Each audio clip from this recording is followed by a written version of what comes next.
Hello বন্ধুরা, good morning. তোমরা সবাই কেমন আছো? আশা করি অনেক অনেক ভালো আছো, সুস্থ আছো, আর আমরাও ভালো আছি। আমার নতুন একটি ভিডিওতে তোমাদের অনেক অনেক স্বাগত আর ভালোবাসা জানিয়ে আজকে দিনটা আমি শুরু করছি। তো দেখো, আকাশে মেঘ, তো মনে হচ্ছে বৃষ্টি হবে, রোদও আছে মেঘও আছে, তার মধ্যে ভীষণ গরম। আর দেখো, এদিকে হচ্ছে আমাদের এখানে মেলা হবে। আমাদের এখানে রথযাত্রাতে খুব বড় করে মেলা হয়, তো ওই মেলাটা বসছে। তো এখনও সব বসেনি, কিছু কিছুটা বসেছে আর কিছু কিছুটা বসছে মেলা। আর আমি এদিকে এইখানে ময়লাটা ফেলবো বলে চলে এসেছি। তো ময়লাটা ফেলে দেখো, আকাশে দেখো কত মেঘ। আমরা বাড়িতে গিয়ে পৌঁছালো তারপরে যেন বৃষ্টিটা আসে। আর আমরা তোমাদেরকে তো বলাই হয়নি, আমরা বেরিয়ে পড়েছি সকাল সকাল। তো সকালবেলা আমরা এখন যাচ্ছি হলো আমার বাপের বাড়ি। তো তোমাদেরকে তো গতকালকে বলেইছিলাম যে ছেলে বায়না করছে আমার বাড়ি যাবে বলে। তো গতকালকে তো শরীরটা ভালো ছিল না বলে নিয়ে আসিনি। তো আজকে ওর বাবার ছুটি আছে, যার জন্য নিয়ে যাচ্ছি। আর আজকেও শরীরটা আমার ভীষণ একটা ভালো নেই, তো তবুও যাচ্ছি। আর এদিকে দেখো, আমাদের এখানে সাই বাবার মন্দির, তোমাদেরকেও এই দর্শন করিয়ে দিলাম। আর তোমরাও পারলে এসে একবার ঘুরে যেও আমাদের এখানে সাই বাবার মন্দির থেকে। তো খুবই সুন্দর মন্দিরটা, অনেক ভিড় হয় এই মন্দিরে, প্রত্যেক দিন ভোগ দেয়, খুব সুন্দরভাবে পুজো হয়। আর দেখো, আমরা বাড়িতে চলে এসেছি। আর এই দেখো, ছেলে আর আমি আর ওর বাবা আসছে পিছনে। আর এ তো উঠতে উঠতেই সিঁড়িতে পড়ে যাচ্ছিল, বলছে আমাকে দেখাও দেখাও। তো ওকে একটু দেখালাম। আর ও উঠতে উঠতেই আজকে সিঁড়িতে একটা বিপদ ঘটিয়ে নিচ্ছিল, মুখটুক পুরো ফেটে যেত আজকে উঠতে গিয়ে, দেখো পড়ে যাচ্ছিল। আর এদিকে চলো আমরা ঘরে যাই, গিয়ে তারপরে তোমাদের সাথে আবার কথা হবে। আর এই যে দেখো, ঘরের কাছে চলে এসেছি। এসে দেখি মা নেই, মা একটু বেরিয়েছে। আর হচ্ছে ভাইও নেই, ভাই ডিউটিতে গেছে। তো এখন আমরা যাব হলো আমার কাকিদের ঘরে। আর কাকিদের ঘরে যাব, আর বনু আছে ওখানে। চলো, তা ভাবলাম ওখানে গিয়েই বসি, আমাদের সাথেও বনুর দেখা করাবো। এই জন্য ভাবলাম যে চলো ওদের ঘরে গিয়েই একেবারে বসে। আর এই যে আমার ছেলে এসে দেখো দরজায় ধাক্কাচ্ছে। তো বেল বাজাতে পারে না, দরজা ধাক্কাচ্ছে। আগে হলো জুতোটা খুলে নিয়েছে। আর এদিকে আমার ভাই দরজা খুলেছে, খুলে ও এদিকে ডাল বসিয়েছে। ডাল ও বসায়নি, কাকি বসিয়েছে। তো বনু এদিকে এসে দেখি ঘুমাচ্ছে। তা বাবু ছেলেকে বললাম তাহলে চল ঘরে চল, বনু ঘুমাচ্ছে যখন ডিস্টার্ব করিস না। আর এদিকে ডাল বসিয়েছে, ডালের জলটা পুরো শুকিয়ে গেছে। আর কাকি বনুকে ঘুম পাড়াচ্ছিল, আর ডালের জল শুকিয়ে গেছে, ভাইকে দেখতে বলেছে। তো আমাকে আবার বলছে একটু দেখ তো জলটা ঠিকঠাক দিয়েছি নাকি। গিয়ে দেখি ডাল শুকিয়ে হাফ, উপর নিচেরগুলো সিদ্ধ হয়েছে আর উপরেরগুলো সিদ্ধ হয়নি, পুরো কাঁচা কাঁচা হয়ে রয়েছে। তো আমি আবার একটু দেখে দিলাম, দেখে নাড়িয়ে দিলাম, দিয়ে এর মধ্যে কাকিও চলে এসেছে।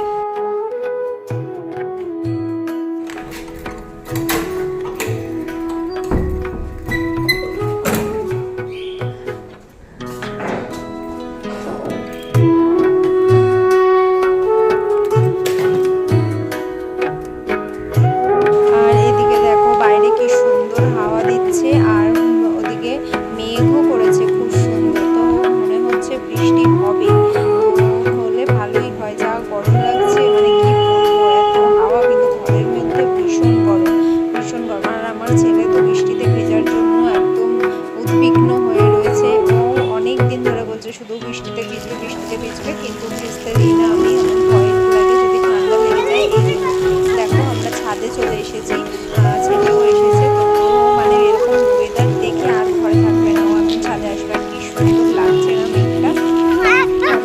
বদমাইশি শুরু করে দিয়েছে, এদিকে এসেই এখন শুরু করেছে আমি বৃষ্টিতে ভিজবো বৃষ্টিতে ভিজবো। তো আমি বললাম ঠিক আছে, আজকে একটু বৃষ্টিতে ভিজবি। গায়ে তো ঘামাচি ভর্তি হয়ে গেছে ওর। আর এদিকে দেখো, আমাদের ছাদের ফুল গাছগুলো, এটা হলো লাল জবা ফুল গাছ। এই গাছটায় নাকি গতকালকে 15খানা ফুল ফুটেছে। তোমরা ভাবতে পারছো, এইটুকুনি গাছে 15খানা ফুল ফুটেছে। মা বলছে গাছের একটা পাতা দেখা যাচ্ছিল না, গাছটা তো এমনি ছোট, আর এত ফুল ফুটেছে। আর এই বেলি ফুল গাছটাও এরকম, যখন ফুল হয় গাছের একটা পাতা দেখা যায় না, এত ফুল হয়, মানে কি বলবো। এখন তো আমাবতী লেগে রয়েছে, তো ঠাকুর সব খাবে, তো মাকে তো পুজো দেওয়া যাবে না। তো দেখো, এখনই এতগুলো ফুল ফুটেছে। ফুল শাড়ির কালারগুলো যা সুন্দর কি বলবো। আর এদিকে দেখো একটু খালি গায়ে হয়ে গেছে, প্যান্ট চেঞ্জ করে চলে এসেছে, ও এখন বৃষ্টিতে ভিজবে। আর এদিকে দেখো আমার ভাইয়ের সাথেও মারপিট করছে, সবসময় ভাইকে ধরে ধরে ও মারে, দুষ্টুমি করে। আর এদিকে আমরাও এসেছি ছাদে বনুকে নিয়ে কোলে। আর এদিকে দেখো আমার বাবাকে একজন একটা কাঁঠাল দিয়েছে, গাছ পাকা কাঁঠাল। তো হাজারি কাঁঠালগুলো আছে না, হাজারি কোয়া, সেই কাঁঠাল, মানে কাঁঠালটা এত সুন্দর কি বলবো। তো এদিকে এই যে কাঁঠালটা ভাঙবো বলে আমি নিয়ে চলে এসেছি। আর এদিকে এই যে এদিকে ফোন চাইছে, দেখো ফোন সারাক্ষণ শুধু ফোন চাইবে। আর ওদিকে আমাকে আবার ভাই কি বেশ একটা দেখাচ্ছিল, অতটা খেয়াল নেই। আর এদিকে দেখো মা রান্না বসিয়ে দিয়েছে, ভাত হয়ে গেছে। আর এদিকে ওই যে ঢ্যাঁড়স দিয়ে চিংড়ি মাছ দিয়ে হচ্ছে, আর চিকেন হবে। তো মা এদিকে চিকেনের জোগাড়টা করছে, ওদিকে তরকারিটা বসিয়ে। আর আমরা এদিকে মা জোগাড় টোগাড় করে রান্না বান্না সব কমপ্লিট হয়ে গেছে। আর এদিকে দেখো কাঁঠাল নিয়ে বসেছে, কাঁঠালটাকে দেখো আমার মা কিভাবে কেটে ফেলেছে। তো এটা নিয়ে আমরা আবার একটু হাসাহাসি করলাম যে কিভাবে কেটেছে, কাঁঠাল ছাড়াতে পারে না। মা ভেবেছে কাঁচা হবে বলে ওরকমভাবে কেটে ফেলেছে, বুঝতে পারেনি যে এরকম। প্রথমে অল্প কেটেছে, বলে কি এর মধ্যে কোয়া নেই, বলে কোয়া আছে নাকি, এর মধ্যে কোয়াই নেই।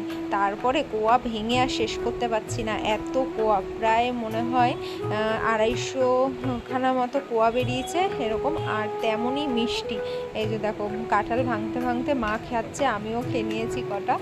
আর 2-1টা খেয়েছি, বেশি খাইনি। আমি কাঁঠাল একটা খুব একটা পছন্দ করি না, তবুও কাঁঠালটা এত সুন্দর, যেহেতু গাছ পাকা তো ভীষণ মিষ্টি আর খুবই সুন্দর কাঁঠালটা, যার জন্য 2-3 কোয়া খেয়ে নিয়েছি।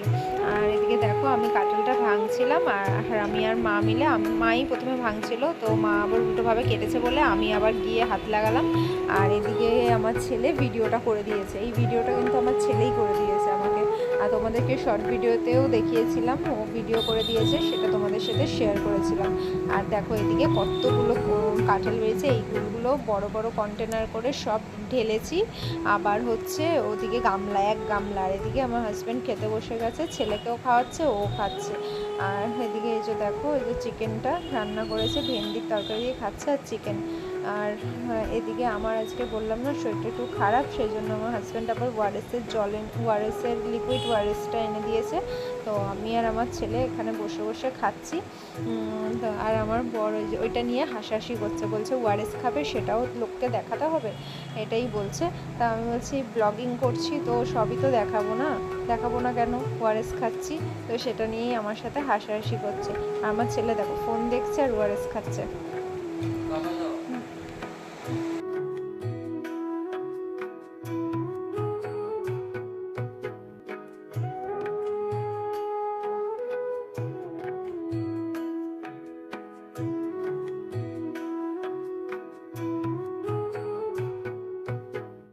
আর আমি এদিকে ওকে একটু কাঁঠাল দিয়ে দিলাম, কাঁঠালটা খেতে। আর কাঁঠাল খেতে খেতে ও বলছে যে কাঁঠাল খেলে দাদুর কথা মনে পড়ে, কেন ওর দাদু নাকি কাঁঠাল নিয়ে আসতো ঘাড়ে করে, তো সেটাই বলছিল। কিন্তু আমার ছেলে এখানে ফোন চালিয়ে রেখেছিল বলে সেটা মিউট করে দিতে হলো, নাহলে কপিরাইট চলে আসবে, যার জন্য মিউট করে দিলাম। বলছে কাঁঠাল খেতে ভালোবাসতো, নিজেই ছাড়াতো, নিজেই সবাইকে খাওয়াতো ডেকে ডেকে, তো নিজেই ভাঙতো কাঁঠাল, এই বলছে, এইসব গল্প করছিল। আর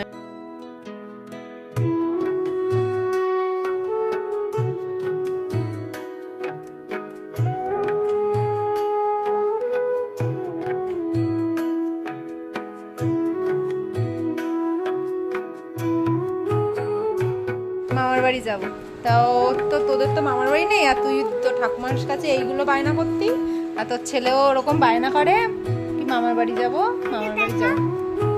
এই তো দেখো এদিকে আমরা খেতে বসে পড়েছি, আমি আর মা, সবার খাওয়া হয়ে গেছে, আমি আর মাই বাকি ছিলাম। তো আমরা এদিকে দুজন মিলে খেতে বসে পড়েছি। আমি এখন রেডি হয়ে গেছি, তো বাড়ি যাব। আর ছেলে দেখো যেতে চাইছে না, তো বাড়ি যেতে হবে, কালকে তো সোমবার, তো স্কুল আছে, যার জন্য বাড়ি যাব এখন চলো, আমি রেডি হয়ে গেছি, ওকে রেডি করাবো, করিয়ে বাড়ি যাব। আর বাড়িতে এসে দেখো এদিকে ফেনা ভাত বসিয়ে দিয়েছি গোবিন্দভোগ চালে।